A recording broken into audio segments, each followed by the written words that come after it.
awamu ya pili nasema hivi. Umeona hapo nikisema ya kwamba Mungu alisema. Na nikisema ya kwamba Mungu alisema na mimi niko na evidence ya kutosha, ama niko na uthibitisho la kutosha ya kwamba Mungu alisema.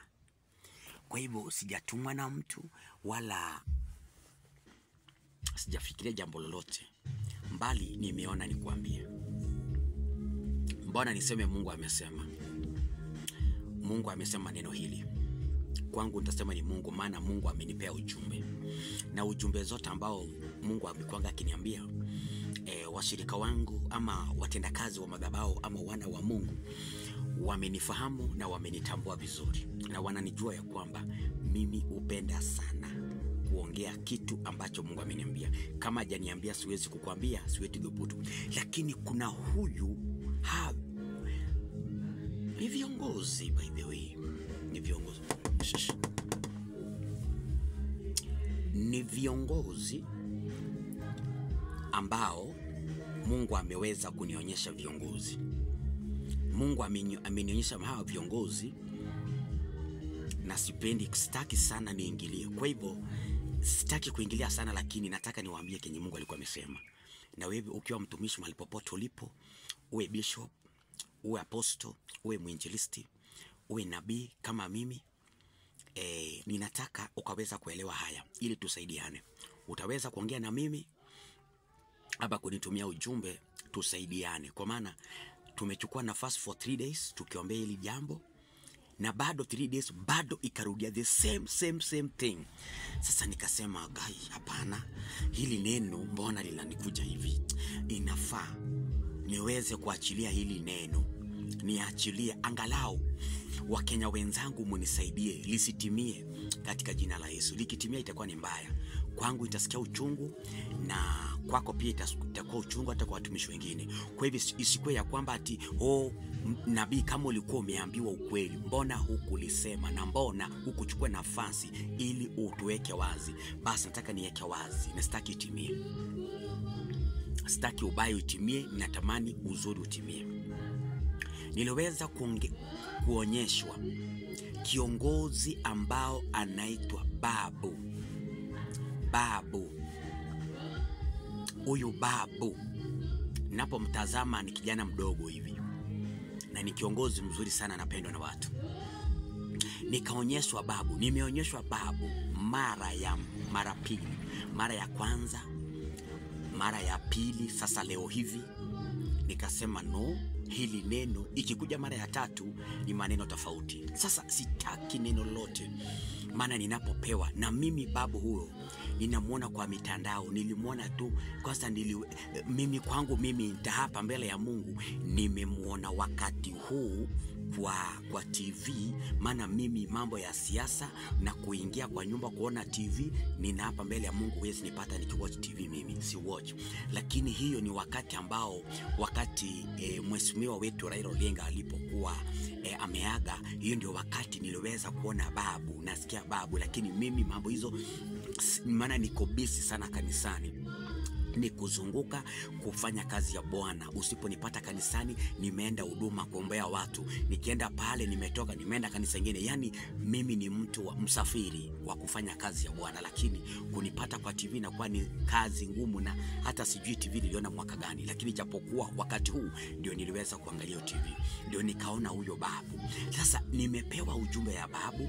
Pia tena kuna kiongozi ambao kwangu ni mgeni kwangu mimi, ambao ni Mkisii, anaitwa Simba Arati. Nimepewa pia message zake.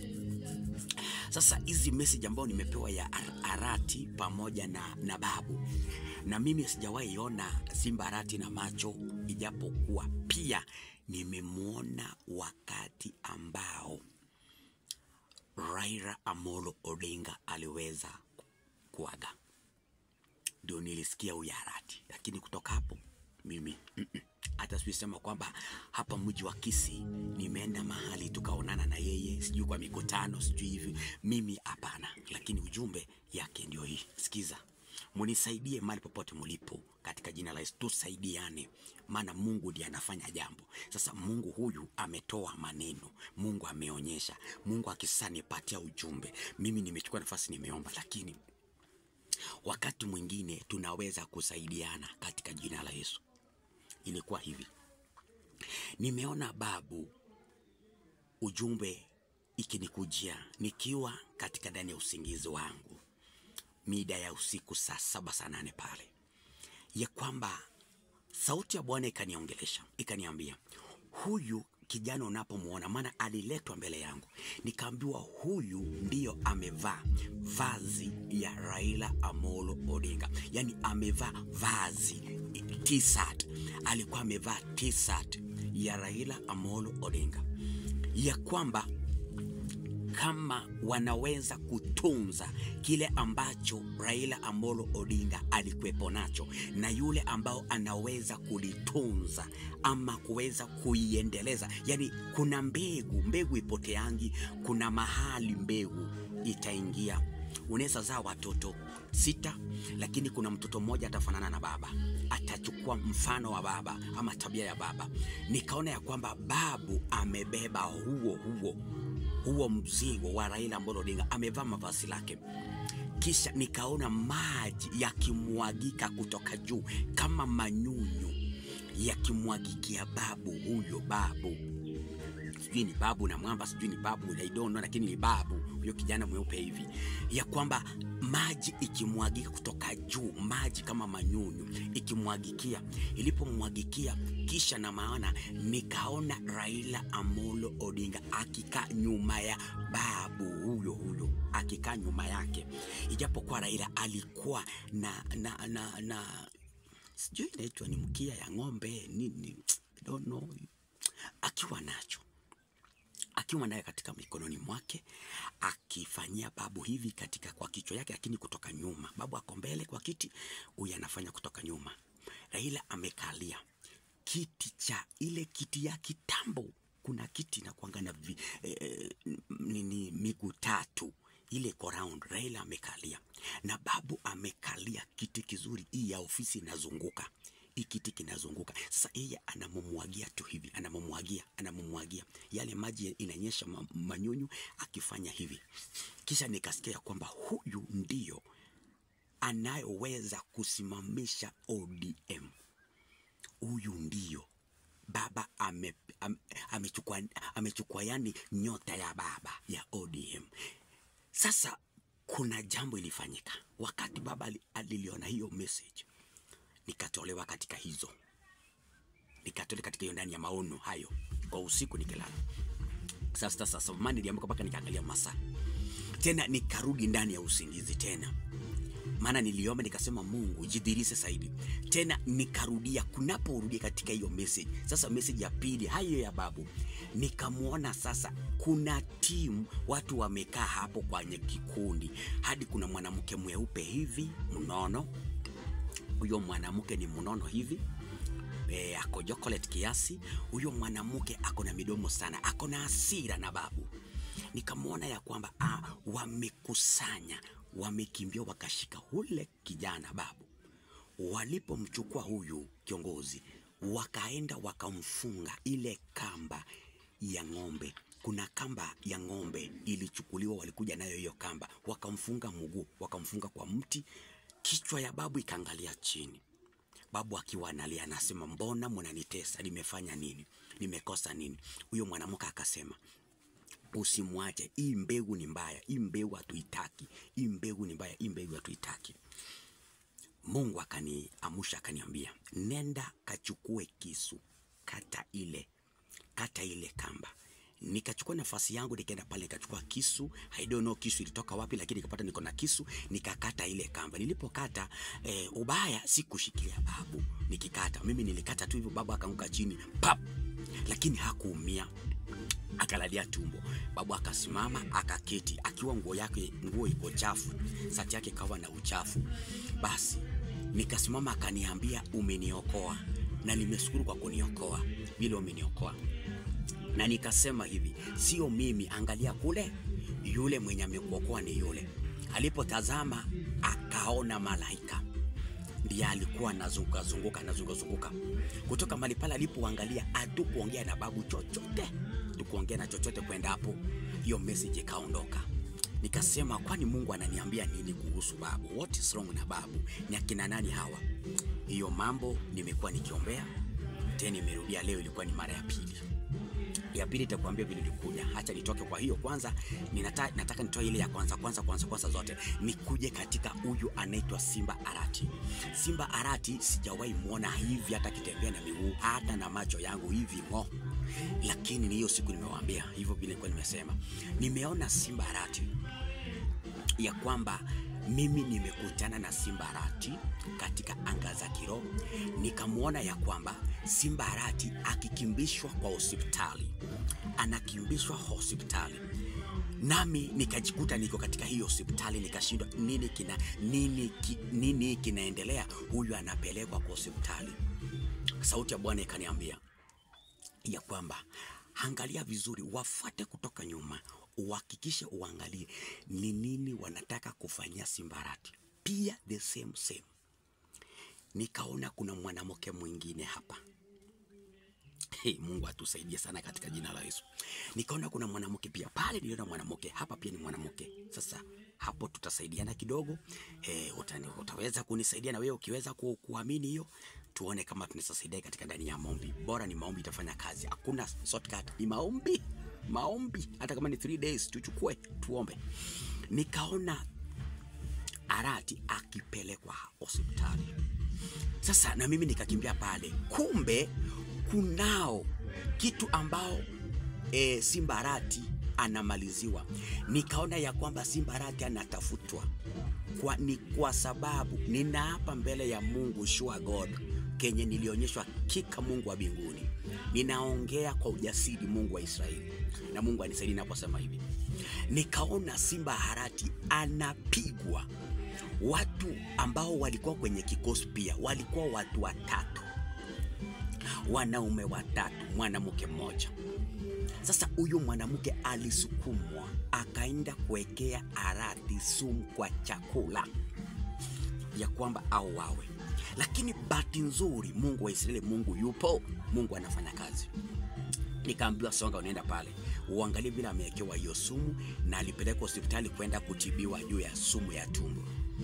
Nilipoona hivyo hiyo message, Mungu akaniambia nenda ukamtoa hospitali. Nikaenda pale, mimi mwenyewe nikashika Arati na mkono hivi. Aki ni kitu ya ajabu.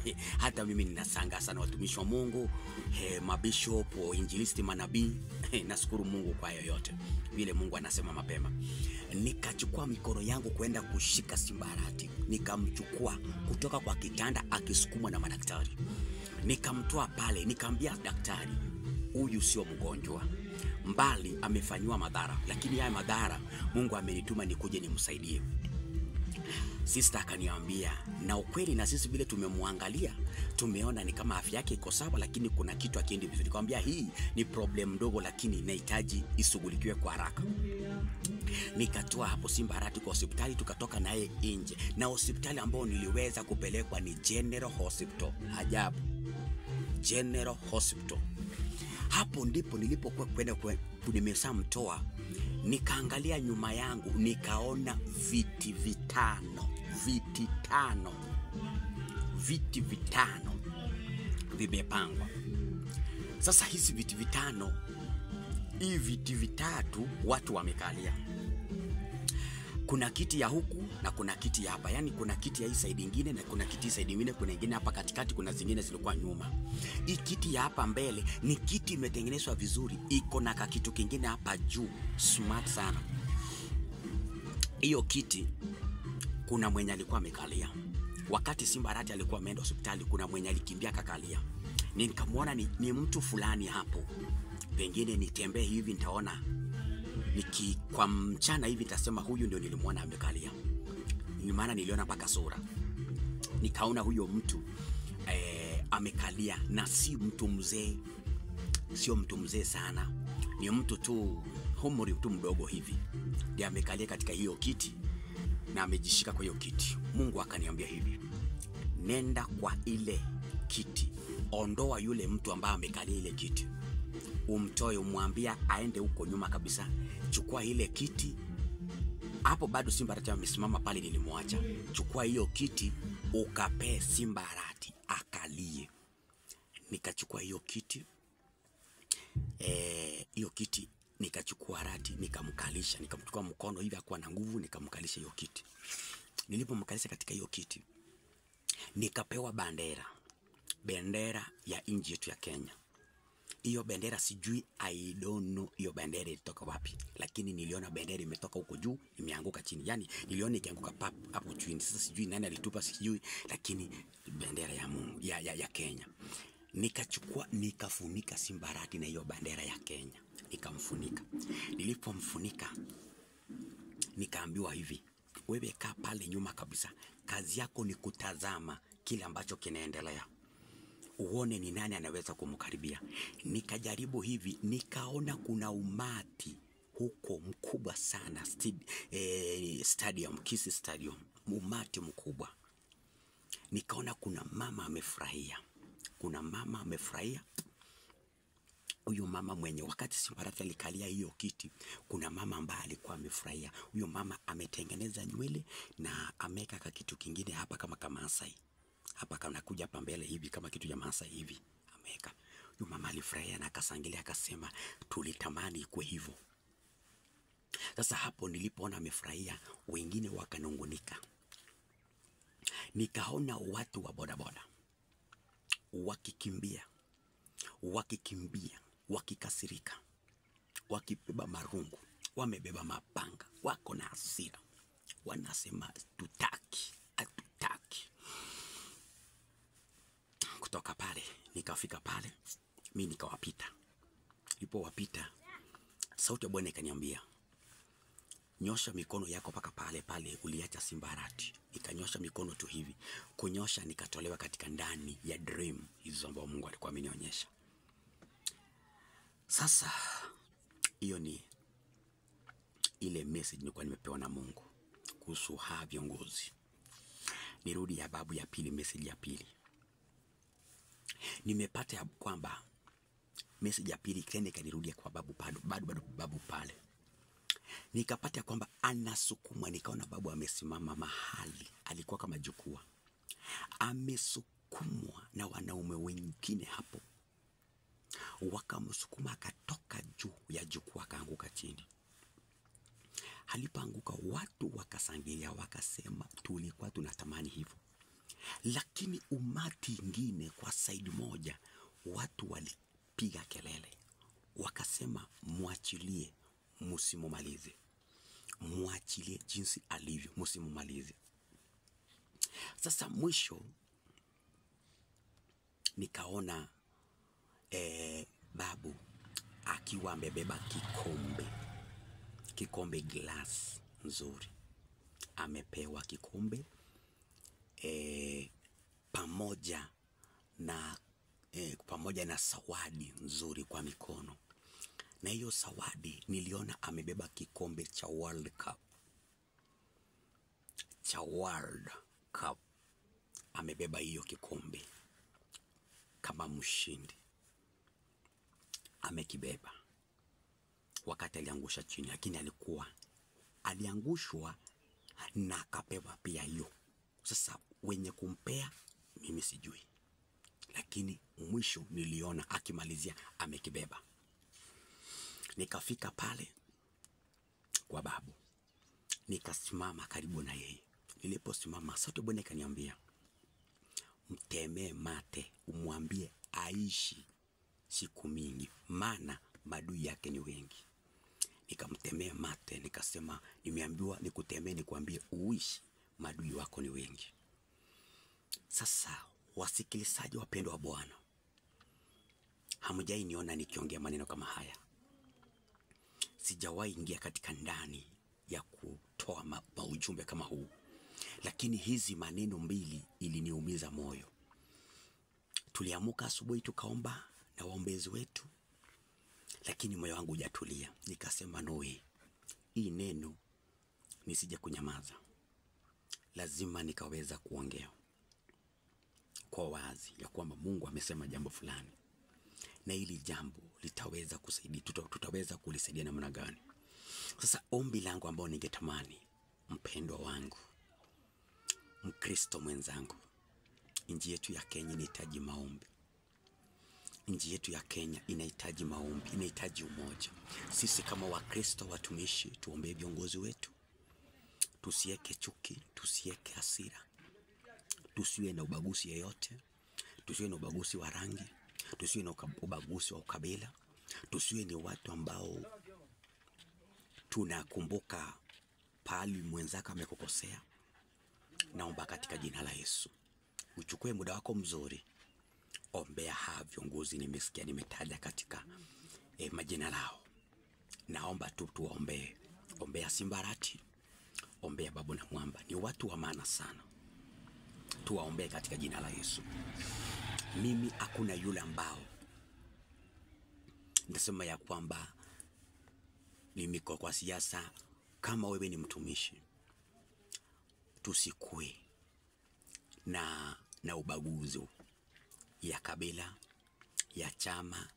Sisi tumepewa nafasi ya kuombea hawa watu. Tuchukue mzigo ukilemewa, ukiwa mzito, tunaita watu wanatusaidia, tunaita wenzetu. Jinsi nimekuja hivi ya kwamba tusilemewe. Mzigo huu ni wa taifa. Na watu, mbona Mungu amenipeleka katika watu wa viongozi wa mataifa? Kwa nini? Mbona si kutumwa kwa mtumishi? Mimi sijatumwa kwa mtumishi yote nipeleke ujumbe, mbali ujumbe huo ndio nilipata. Sasa ninaomba katika jina la Yesu, tuwaombe. Hata rais wetu anapitia makubwa, pia tumuombe. Tunaweza kataa mtu na mtu ni mzuri. Tunaweza kusema fulani mbaya, fulani mzuri. Unaweza kimbia chura, unaweza kukimbia chui, ukaja ukapata simba. Unaweza dhani huyu ni mbaya, kumbe huyu mtu alikuwa mzuri sana. Sikiza nikwambie tena, narudia. Mimi si mtu wa siasa na sipendi. Nimepata chini ya jua, hakuna mwenye yake, hakuna mtu mzuri, hakuna mtu wa ukweli. Ni ila tu tunaomba Mungu atusaidie katika jina la Yesu. Lakini mimi ninaomba katika ujumbe huu ambao nimepewa na Mungu, na hapa mbele ya Mungu, nina hapa katika jina la Yesu, nimepewa nami nimeleta, tukaweza kushare na wewe, ili angalau tukasaidie mahali inafaa. Alafu jambo lingine,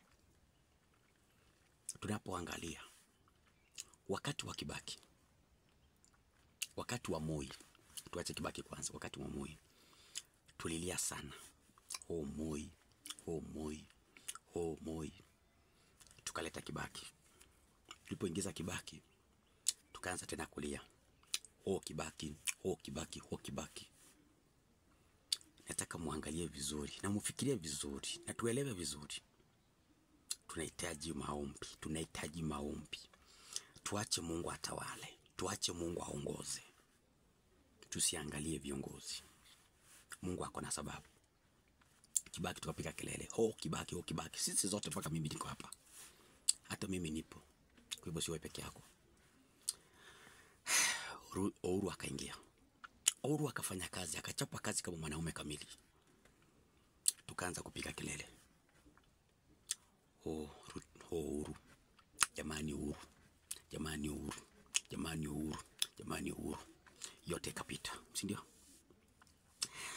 Uhuru ametoka, Ruto ameingia.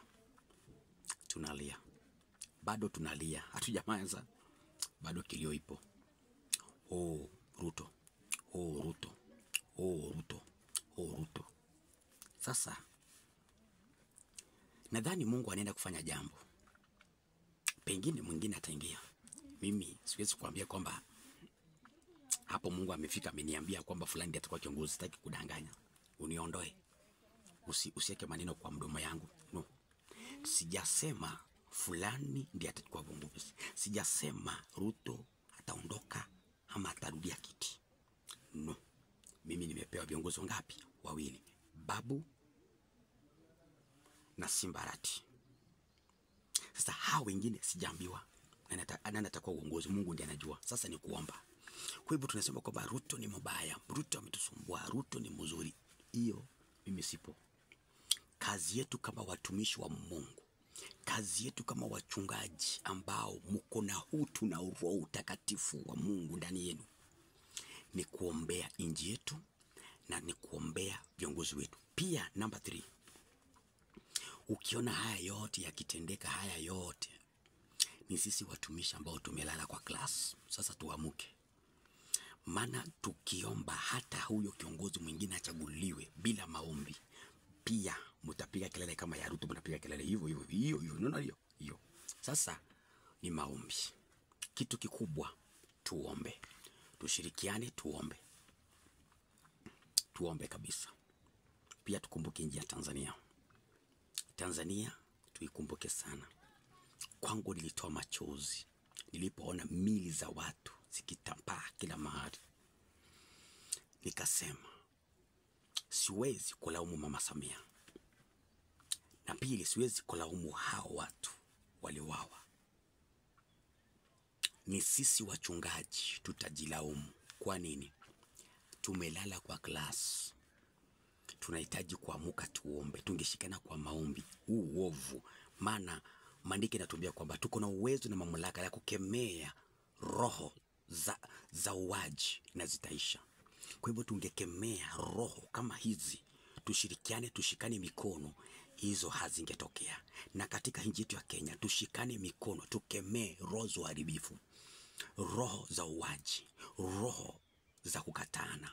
Tukikemea hizo roho, I think tunaweza saidia katika mji wetu ya Kenya. Kenya itakuwa na amani. Viongozi wetu ambao wanaenda kuvigombea kutafuta viti, hao wenye wanaenda wanatafuta viti, hawa viongozi, mimi hakuna chama nipo. Chama changu ni Yesu Kristo mwana wa Mungu. Popote pale Mungu ataniongoza nyeke kura ndio nitaeka, lakini huwezi nipata kwamba niko chama fulani, kwa sababu hiyo ni ubaguzi. Kila mtu ni mzuri. We Mjaluo, we Mkamba, we Mkisii, we Mluhya, we Mtanzania, we kabila gani, wewe ni wa Mungu. Mungu alikuumba. Kwa hivyo hakuna mtu mzuri. Hata mimi mwenyewe mimi sio mzuri sana kushinda. Hata mimi niko na za kwangu. Hata mimi kuna zangu zimenishinda. Hata mimi kuna yale ambao naofanya ipendeze watu. Kwa hivyo hakuna mtu mbaya na hakuna mtu mzuri. Sisi zote ni watu wa Mungu. Tumkubali Kristo. Cheza vile unahitaji, cheza kwa upande wako. Tuombeane mema, tuombeane mazuri na tusameane. Zaidi ya yote, ninaomba watumishi wa Mungu tusikate tamaa na tusiongee maneno ya uongo utafuta pesa. Ya kwamba hacha niongee juu ya viongozi, sijui niongee hivi, ndio mimi nalaani hiyo kitendo katika jina la Yesu. Ya kwamba hacha niongee ndio sasa nipatane na hawa nipatie pesa, hapo sipo mimi. Na pia ninaonya katika jina la Yesu, hata kama kuna mtumishi kuna hiyo tabia, nyinyi ndio mnaleta hasara katika nchi ya Kenya ama dunia mzima. Tamaa, kiongozi tunadanganywa hivyo, alafu tunaanza tunakataa kiongozi fulani, tunaenda tunalalia saidi moja. Maandiko yanasema ya kwamba kama wewe ni kiongozi ama wewe ni kiongozi wa kanisa, wewe ni mtumishi wa Mungu, ambao wewe ni mfalme, unapokata kesi ya watu, usilalie ama usigemee upande moja, usilalie saidi moja. Usione huyu ndiye anasema vizuri kwa sababu ya pesa. Tusikue wa kwanza wa kupenda pesa. Pesa ni hasara na pesa inaleta mauti. Pesa ndiye inafanya watu wanauawa. Chunga sana. Tuache maovu, tuache ubaya, tupendane wachungaji, tupendane washirika wetu, tupendane nchi yetu ya Kenya, tuwe na amani, tuwe na ushindi katika jina la Yesu. Tamaa iliua fisi. Niko hapa nikisema kile ambacho Mungu aliniambia ndio hicho. Kwa hivyo msiongeze mambo zingine. Ninajua wengine watasikia vibaya, umetaja hivi, wengine watakubali. Hata Yesu Kristo alifanya mazuri, lakini mwisho alisulubiwa kwa sababu hakukuwa na makosa.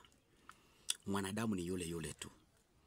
Lakini tukubali yale ambayo nimesema ya kwamba kitu ambao tunahitaji, dawa kubwa, ni kubeba mzigo wa kuombea nchi yetu ya Kenya. Tuone vile tunaweza saidiana. Hiyo ndio tunahitaji. Ujumbe wako, niambie mtumishi, tuwe tayari kwa maombi. Hata nami niambie tusaidiane kwa maombi fulani ya Kenya. Tuombee viongozi wetu, tuombee viongozi. Kwa saa hii ni rais wetu, tumuombee. Hata yeye mwenyewe anahitaji maombi, peke yake hataweza. Wewe ungepewa hiyo kiti alafu uwe president, utaweza?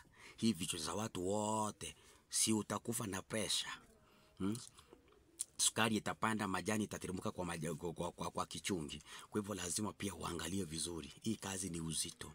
Sijasema kwamba sasa hiyo mimi siko, unitoe. Mimi siko one term, mimi siko two term, mimi niko hapa ya kuombea watu wote. Mwenye anashinda ni huyo. Mimi ndio kazi yangu. Lakini kusema kwamba two term, one term, wewe niondole katika jina la Yesu. Ninawasihi kwa uwepo wa Bwana. Naomba watumishi wa Mungu munisikize vizuri. Naomba tu munisamehe kama nitakosa. Mimi ninapenda wote, hata nyinyi ninawapenda watumishi. Ukiniita niko tayari tuongee katika jina kama mtumishi na mtumishi. Kwa hivyo mambo mengine naomba katika jina la Yesu. Basi ninapomaliza natamani tuombe pamoja na wewe. Natamani tuombe kwa pamoja kama mtumishi wa Bwana, kama Mkristo mwenzangu. Tuamini. Baba, nasema ni asante, mfalme mkuu wa majeshi. Hakuna Mungu mwingine zaidi yote. Bwana, ujumbe ulionipa na mimi nimeweza kuitoa kwa njia ya kipekee. Kwa hivyo Bwana, si kwa ubaya, ni kwa uzuri, ili niimishe watu wetu tuingie katika ndani ya maombi. Hii ndio wakati tunafaa kuzama kwa maombi. El Shaddai, Baba yangu, ninaomba Bwana katika viongozi wetu, ninawaombea mema, naombea mafanikio, naomba neema na kibali. Kila mmoja Bwana apokee utukufu wa Yesu. Kila mmoja apokee utukufu wa Yesu Kristo mwana wa Mungu. Naomba mafanikio, naomba baraka, naomba ushindi. Shikilia Bwana kila ambacho umekisema, nitaweza kukifuata. Asante Mungu wa Israeli kwa yote na vyote katika nchi yetu ya Kenya. Ninaleta amani, ninaombea mji wa Tanzania. Imekuwa na furugu, lakini Mungu leta pali utulivu katika jina la Yesu. Saidia yote, kila mmoja ataweza kulipwa sawa sawa na matendo yake. Kwa hivyo ninaomba Bwana, uko na sababu, lengo, makusudi. Ni katika jina la Yesu Kristo tunaomba hata tukiamini. Say amen. Bas, Mungu akubariki. Kwa majina langu ni Pastor Hados ama Nabii Paulo. Kija katika YouTube utanipata pale. Na zaidi ya yote ninawaachia neema ya Bwana. Mungu awabariki. Shalom, shalom.